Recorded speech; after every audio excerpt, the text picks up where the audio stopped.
There's Walt Mossberg. Shut up. And a move that came as no surprise, yet sent a record number of industry observers to the emergency room with a broken wrist because of how fast and how hard they hit themselves in the face with the palm of their hand.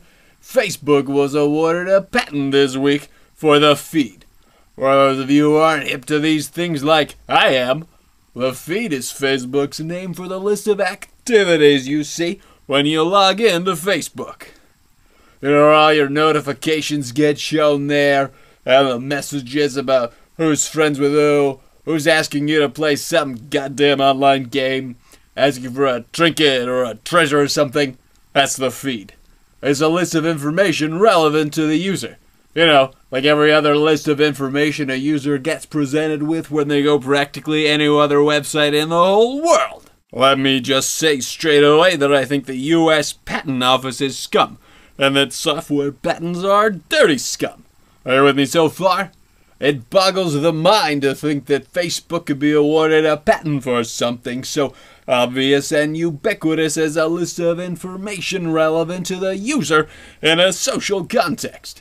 What this patent means is that if Facebook wanted to, it could shut down half the internet because they now own the rights to everybody else's core functionality. It's insane. All software patents are insane because the language of the patent can be general and doesn't need to specify the way the thing was made, in what environment, or what language. Anyone who programs will tell you that just because you've achieved a result doesn't necessarily mean you did it in a specific way. If you write a program in a different language, it represents a completely different challenge and should be regarded as such. The fact that it isn't shows that nobody handing out software patents have any idea how to write software. Because a software patent, and really any patent at all, can refer to the end result very vaguely, plus can be awarded without, actually having built the goddamn thing you're saying you did, you run into serious problems. Like people patenting hypertext several decades after others invented it in a specific way, or getting a patent for something after someone else brings it to market. But it's the system we have, right? It's a stupid zero-sum game.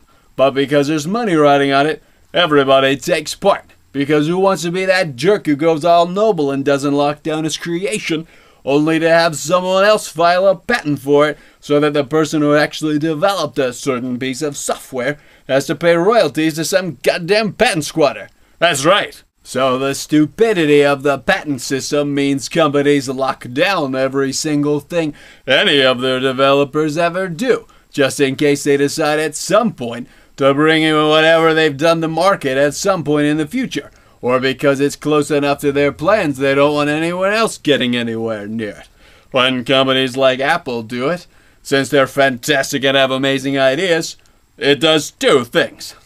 One, it makes it so that other people can't develop whatever it is they've worked on, which is a goddamn shame, because even though there's probably a good reason why Apple doesn't make products out of everything they patent, so many of them, like physical object recognition on your computer monitor, a list of contacts on your phone's home screen, and a rubber dock that conforms to fit any device you shove into it, are so amazingly cool that it would be great to see other companies be able to make them, even though their executions would be subpar since they're not Apple.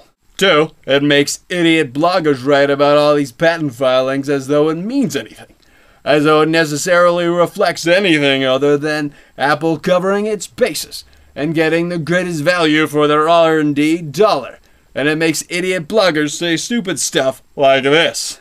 A patent filed 7 years ago for a solar-powered media device was uncovered today. Ecologically sound and fantastic, Apple is sending a clear signal to batteries everywhere. Your days are numbered. Subscribe to my newsletter. Dear blogosphere, searching through public patent information and discovering a filing from half a decade ago does not give you any special insight into Apple's plans for the future, and claiming so is pretty pathetic. Just take your hands off the keyboard, get out of your mother's basement, and step outside. See that big ball of brightness in the sky? That's the sun. You should stare at it until the world goes away, so you can't bug me with your piddly crap anymore. In conclusion, the patent system, which is supposed to encourage innovation, can lead to innovation being stifled, and can lead to idiot bloggers really chapping my ass, neither of which I like. Unless I'm paying for the latter. Has been Walt Mossberg. Shut up.